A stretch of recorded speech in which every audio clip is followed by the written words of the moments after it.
शोभित जी। राधे राधे। महाराज जी सादर प्रणाम। महाराज जी, अध्यात्म की तरफ चलते चलते अचानक मन विचलित सा हो जाता है, उल्टे से ख्याल आते हैं, नकारात्मक ऊर्जाएं उत्पन्न सी होती हैं महाराज। हाँ, वो चूंकि संसार का मनोरंजन उसको प्रिय लगता है, मन को मनमानी आचरण करना उसको प्रिय लगता है। उसकी गलती नहीं है, हम जहां उसको लगाते हैं वहीं वो राजी होने लगता है। अब जैसे अध्यात्म मार्ग में लगा रहे हैं तो इसमें जहां जहां वो लगा रहा है उसके विरुद्ध बात है।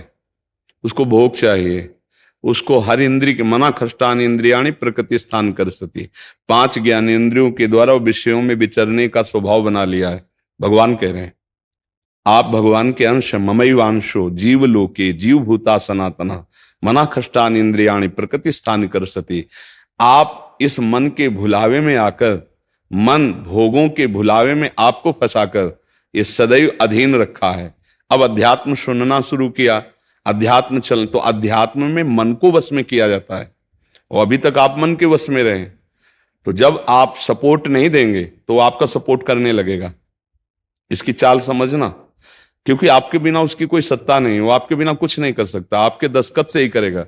जैसे हमारा मन कह रहा है मैं देखूं, हम कह रहे नहीं देखना है, और वो 100 बार कहेगा देखो, आप कहोगे नहीं ये देखो, अब वो लग जाएगा जिधर आप लगाओगे, पर वो कुछ समय तक लगेगा, फिर वो आपको वश में करने की कोशिश करेगा। और वो जब आप ना करेंगे तो आपको जलाएगा। अगर उस जलन को सह गए तो मन को अधीन कर लेंगे, और नहीं सह गए तो मन आपको अधीन कर लेगा। ये खेल चल रहा है। प्रायः सब मन के अधीन ही होते हैं। मन को कोई चेला बनाने वही सच्चा गुरु। दूसरों को तो चेला बनाना सहज है, मन को जो चेला बना ले वही सच्चा गुरु। मन ने सबको चेला बना रखा है, नहीं बना रखा? जैसा कहता है वैसे ही करना पड़ता है। और बड़ा बात यह है कि मन को हम जैसा कहें शास्त्र आज्ञा से वैसा चला ले, सो महात्मा, वही गुरु, वही भक्त। नहीं तो भाई भेष चाहे जो हो, पर मन के अधीनता से मुक्त होना बहुत कठिन होता है। कोई बिरला मन को अधीन करके भगवान की प्राप्ति करता है। तो आप लोग उसी बिरले में हैं, क्योंकि अगर सत्संग मिल रहा है, साधु संग मिल रहा है और अध्यात्म की बातें सुन रहे हैं, अध्यात्म में चल रहे हैं, तो हम ये नहीं कह सकते कि हमारे ऊपर भगवान की कृपा नहीं। कृपा है, पर हमें विचलित नहीं होना। कम से कम ये बात आप स्वीकार करते हैं कि कभी कभी वो हमको गिराने की कोशिश करता है, अर्थात आपका बहुत सहयोग देने लगा है। तो एक समय था कि हम पूरे उसके अधीन थे, आज है कि आधा आधा हो गया है। आधा वो हमारे अधीन हो रहा है, आधा अपने अधीन करना चाहता है। तो चढ़ाई और चढ़ते जाओ, उसके पॉइंट कम करते जाओ, अपने पॉइंट बढ़ाते जाओ कि अब 60%, अब 65%, अब 70%। फिर जिस दिन 100% तो तुम्हारे अधीन हो गया, उसी दिन भगवान के आनंद का जो स्वरूप है वो प्रकाशित कर देगा। अब ये लड़ाई बहुत जोर की है, छोटी मोटी लड़ाई नहीं है। वो छोटा मोटा शक्तिशाली नहीं, बहुत शक्तिशाली है। क्या? आपको सपोर्ट देगा, राधा राधा राधा, फिर धीरे से आपके सामने रखेगा। देखो इतने दिन जब करते हुआ कोई सुख तो नहीं मिल रहा, इसको भोगो, अभी आनंद आ जाएगा। और देखो ये भोग आपके पास व्यवस्थित है, देखो ना, अभी आनंद आ जाएगा। अच्छा, अब रुका राधा नाम, अब वो उस भोग में ले गया। अब राधा नाम जपना चाहोगे तो अच्छा नहीं लगेगा, अरुचि, वो अपने अधीन करता चला जाएगा। कोई विवेकवान गुरु कृपा पात्र इसकी ये चाल समझ जाता है, अरे अरे मुझे तो पुनः फंसा रहा है, गिरा रहा है। नहीं नहीं नहीं, राधा राधा राधा राधा राधा राधा राधा राधा राधा, तब बचा जा सकता है। ले ये बहुत प्रवीण है मन, बहुत फुसला के फंसाता है। ऐसे ही फंसाता है कि देखो देख लेंगे, छुएंगे थोड़ी, नजदीक पहुंचा जिस विषय का, छू लेंगे, कुछ होगा थोड़ी, और धीरे धीरे धीरे वो तुम्हें लगेगा कि यार गलती हो गई, ऐसा क्यों हो गया, ऐसा यूं हो गया कि उसकी चाल को नहीं समझ पाए हम, उसकी चाल को नहीं समझ पाए। हर एक इंद्री के साथ ये जुड़ा हुआ है।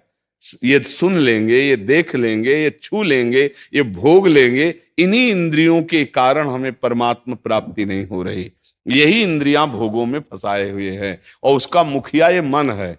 और ये बहुत चतुर मंत्री है आपका मंत्री।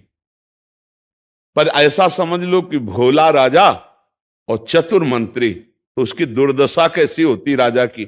जो सलाह देता है वैसे ही कर देता है और वो फंसता चला जाता है। और मंत्री अपने को बलवान बनाकर केवल नाम मात्र का राजा उसको बनाए हुए सारा काम वही कर रहा है। देख लो आप, नाम मात्र के आप जीवात्मा भगवान के अंश हो, सारा काम वही मन कर रहा है। हमारा मन कर रहा है आज ये खाएं तो हम खाएं, नहीं, ये मन की मांग है, तेरी मांग नहीं है। लेकिन ऐसा कौन भेद पैदा कर पाता है। मेरा मन कह रहा है आज ये देखा जाए, तो अब भाई देखा जाए। मेरा मन कह रहा है, तो कभी कभी मन अच्छा सपोर्ट करता है। जैसे आपको मन ने ही कहा चलो चलते हैं सत्संग में, बाबा के पास बैठते हैं वृंदावन में, तो अच्छा सपोर्ट दिया ना। वो सपोर्ट ना देता तो आप नहीं आ पाते। बस इसको अच्छे सपोर्ट के पॉइंट में लगाते रहो। और जब बुरा सपोर्ट करे उस समय सहना बहुत कठिन होता है। अगर मन ने ठान लिया कि अब ये करना है और आपने कह दिया ना, तो आपको जलाना शुरू करेगा। और उस जलन को जो सह गया, यम ही न व्यथ्यन्ते ते पुरुषम पुरुषर्षव सम दुखा सुखाधीरम स्वमृतत्वाय कल्पते, उस जलन को जो सह गया सो भगवान को प्राप्त करने की सामर्थ्य रख लेता है। बहुत कठिन है मन की जलन को सहना। बाहर के थप्पड़ सह जाना सही, लेकिन मन के थप्पड़ सहना बहुत कठिन, सबको गिरा देता है। इसका बहुत विचित्र बल होता है और इससे बचने का केवल एक उपाय है, नाम जप न छूटे और ये स्वीकार मत करो कि मुझे चाहिए। जैसे मन कह रहा है आज उस होटल में चलते हैं, अब रसेंद्री और मन एक हो गया है। अब आपको लगता है मेरी मांग है, तो बोले भाई आज मेरा मन कह रहा है यही, आज मेरा मन कह रहा है कि आज उस होटल का भोजन होना चाहिए। अरे तेरा मन कह रहा है, तू खुद कह रहा है, अब उसमें निर्णय करो सही है कि गलत। अगर गलत लग रहा है इसकी चाल तो आप मत जाओ। घर में रोटी दाल बनाओ, इसको अच्छा नहीं लगेगा, ये 100 बार कहेगा नहीं नहीं, तो आपको नहीं भाई आज तो यही खाना पड़ेगा। कल भले विचार करेंगे, कल विचार करेंगे आपकी बात पर आज नहीं, आज तो ऐसे बस में करना होता है। एक साधु के मन में आई कि खीर मिले, बहुत दिन से नहीं मिली, मन है कभी कुछ भी सोच सकता है, बहुत व्याकुलता हो गई, बस खीर खीर खीर। तो एक भगत के यहां गए, 10-5 गाय भैंस बंधी थी, और उनका कि आपकी श्रद्धा है संतों पर। उनका महाराज आदेश कीजिए। तो बोले 10 संतों के लिए खीर बना सकते हो आप? बोले 20, घर का दूध है, हम 20 संतों के लिए बना देंगे। बोले हम 11 बजे आएंगे दोपहर के, आप बना के तैयार रखिए। वो अकेले आए, तो उनका और संत? बोले और संत यही है सर। अकेले कमरे में बैठे 20 संतों की खीर, और कहा आप लोग बाहर हो जाइए, हम एकांत में पाना चाहते हैं। वो पाए तो भाई 20 संतों के लिए खीर बनी, मतलब 20 पेट भर जाए। तो अब पाए, फिर एकदम यहां तक हो गए तो उल्टी हो गई, फिर मिलाया उसी को। फिर मन कह रहा नहीं अब खीर नहीं चाहिए। बोले नहीं, खाओ खाओ खीर खाओ। रोमांच हो गया, नहीं खाएंगे एकदम। तो बोले जिंदगी में खीर का नाम मत लेना, जिंदगी। तो या तो ऐसे उतरो, या तो ऐसे उतरो। इसको वश में करना बहुत अच्छा। एकदम विरोध भी नहीं कर सकते आप इसका, चल ही नहीं पाओगे। इसका विरोध भी एकदम नहीं कर सकते, सपोर्ट भी करना पड़ेगा। तो अच्छी बात में इसका सपोर्ट करो। अब कह रहा है जैसे हमें आज मीठा खाना है, ठीक है तुम्हारी मांग बुरी नहीं है।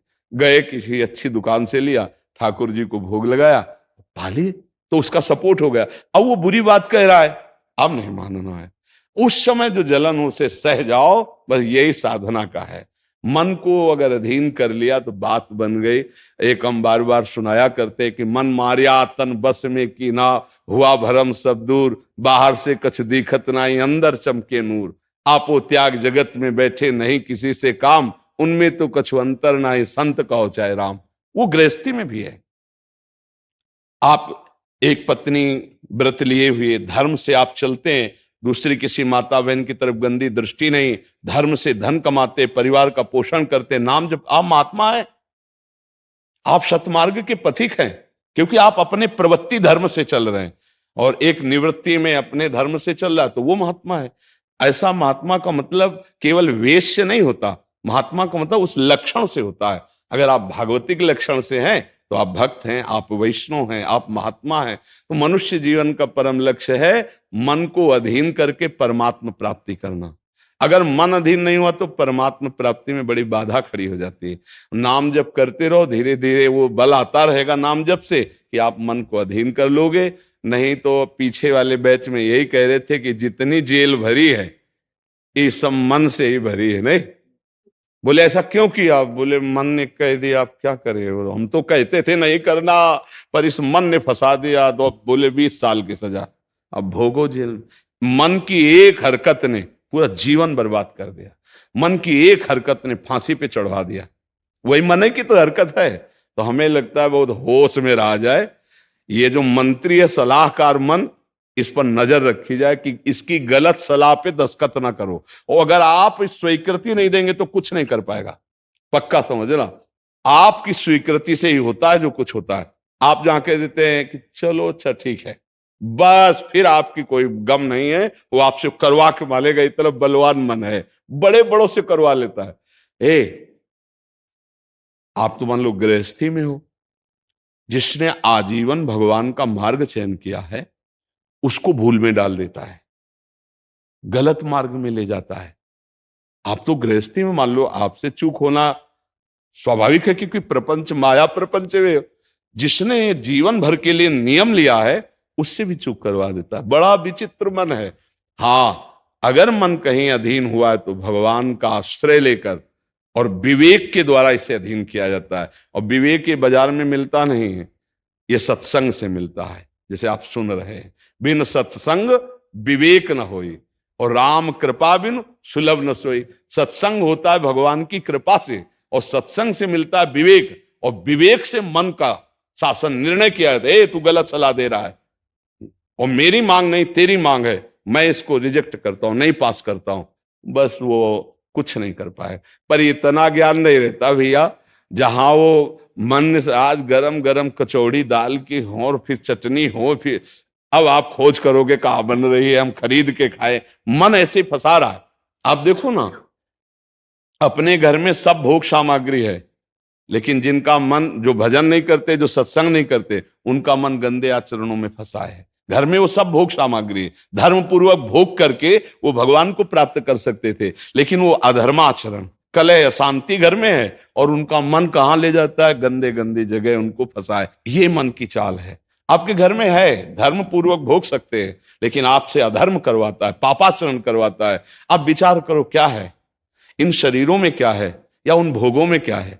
कितना भोगोगे? चाहे जितना भोग लो, कभी तृप्ति होने वाली नहीं। और धर्म से चलोगे तो एक दिन इनसे निवृत्ति हो जाएगी, तृप्ति तो नहीं, निवृत्ति हो जाएगी और आप प्रभु को प्यारे, प्रभु के प्रियजन बन जाएंगे। यही मनुष्य जीवन का लाभ है कि हम कमाई करने आए धर्म की, पुण्य की, नाम की, भगवान का नाम जप करके मंगल करने की, पर ये दिमाग में नहीं रहता और यही लगता है जितना धन हो जाए, जितनी भोग सामग्री हो जाए, खूब भोगे, मौज से जिए।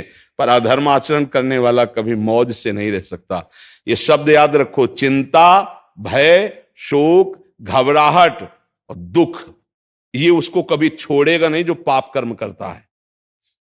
अचानक बेमतलब की कल्पना भय की सवार रहेगी और धीरे धीरे वो मन डिप्रेशन में पहुंचने लगता है। क्यों? क्योंकि पापाचरण हो जाता है। और घर के किसी व्यक्ति से ठीक से बात नहीं करेगा। क्यों? अंदर से डिस्टर्ब हो चुका है। ये क्यों हुआ? बोले पापाचरण से हुआ। आज बहुत ज्यादा लोग डिप्रेशन में जा रहे हैं, बहुत ज्यादा लोग। इसका कारण जानते हो क्या है? यही मनमानी आचरण। मनमानी आचरण बचपन से शुरू हो जाता है, गंदा आचरण, गंदा व्यवहार, और वो दिमाग काम नहीं करता। एक प्रियता हमारे अंदर होती है कि कोई हमें प्यार करे, आप समझना। एक हमारे अंदर प्रेम की मांग होती है कि कोई हमें प्यार करे। नौ किशोर अवस्था में, जब यौवन अवस्था का, अगर उस समय हमें गलत संग मिल गया तो विक्षिप्त हो जाता है चित्त। अच्छा, प्यार कोई समझ पावे तो मुश्किल की बात है, प्रेम का निर्वाह तो सिर्फ भगवान करते हैं, या भगवान प्रदत्त ऐसा कोई दे दे जो प्रेम का निर्वाह करे। नहीं, अपने हृदय से जिसको हम प्रेम करते हैं और वो कहीं दूसरी जगह देख रहा है, अब विक्षिप्त हो जाएगा वो व्यक्ति, नहीं हो जाएगा। और ये प्रायः बहुत तायत में हो रहा है। क्यों? क्योंकि पूर्व संस्कार बन गए। अच्छा, जैसे देखना, बॉयफ्रेंड गर्लफ्रेंड, ब्रेकअप, फिर बॉयफ्रेंड, फिर गर्लफ्रेंड। समझ रहे हैं क्या संस्कार पड़ रहा बच्चों के अंदर? अब वो जब वर्ण करेंगे एक पति का, तो उनके अंदर निष्ठा आ पाएगी, वो संयम से चल पाएंगे, वो एक गृहस्थी को संभाल पाएंगे, वो अपने पति या पत्नी पर पूर्ण प्रेम कर पाएंगे? नहीं कर पाएंगे। क्यों?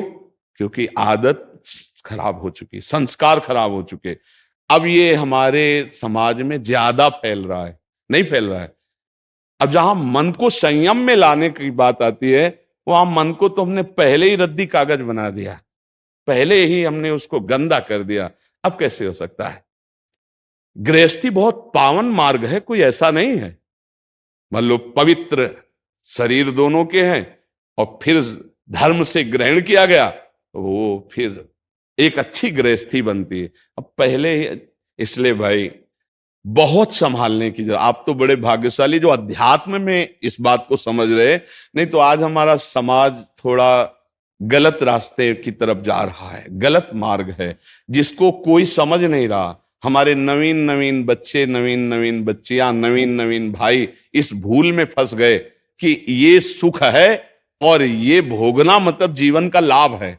नहीं नहीं नहीं, इसको धर्म के अंतर्गत रखा गया। देखो, हमारे शास्त्र में 4 पुरुषार्थ रखे गए, धर्म, अर्थ, काम, मोक्ष। काम कहां है? तीसरे नंबर पे है। पहले में क्या है? धर्म, और आखिरी में क्या है? मोक्ष। जो धर्म से चलता है, धन धर्म से कमाता है, धर्म से काम भोग करता है, वो मोक्ष को प्राप्त हो जाता है। आज 2 बातें हट गई, पहली और आखिरी, धर्म और मोक्ष हट गया, अब अर्थ और काम रह गया, नहीं रह गया। बस यही पशुता बढ़ती चली जा रही है। अब ये संतों की बातें कड़वी लगेंगी समाज को, लेकिन भैया बहुत गलत रास्ते में अपने लोग जा रहे हैं। इससे लौटना अभी संभव है, अभी लौटना संभव है। अगर कदम आगे बढ़ते चले गए तो आप लौट नहीं पाएंगे। आप देखो, हमारे नवीन बच्चों में बहुत डिप्रेशन की ये बात आती चली जाए। क्यों? विक्षेप पे विक्षेप पड़ रहा है। अब वो उससे आसक्त है, वो ब्रेकअप हो गया, अब उसका दिमाग पे जो भार पड़ा वो पूरे जीवन की जीवनी शक्ति को नष्ट कर रहा है, चाहे बच्चा हो चाहे बच्ची हो।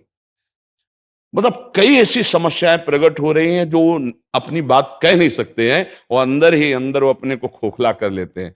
हमें लगता है कि माता पिता को, परिवार को इन समस्याओं से, बच्चों से जुड़कर उनको हटाना चाहिए, उनको शिक्षा देनी चाहिए, उनको ऐसा मित्रवत बल देना चाहिए जिससे उनकी मानसिकता उभरे। अगर ये छूट बनी रही, इसे कहा जाता है दोस्ती, लेकिन भारी दुश्मनी फैल रही है, भारी हमारे जीवन का नाश करने वाली वृत्तियां फैल रही। तो इसलिए इससे बचा जाए और नाम जप किया जाए। अगर मन को छूट मिल जाए तो नरक पहुंचाने की पूरी व्यवस्था कर देगा। मन को छूट मिल जाए तो भारी से भारी अपराध करा देगा और जलाता रहेगा। इसलिए मन को छूट ना दी जाए, और मन को छूट ना दी जाए इसके लिए जो चाहिए विवेक, वो सत्संग सुना जाए, और जो बल चाहिए वो नाम जप किया जाए। नाम का बल और सत्संग का विवेक, ये 2 ही बचा सकते। साधन को हरि भजन है, कै सत्संग सहाय।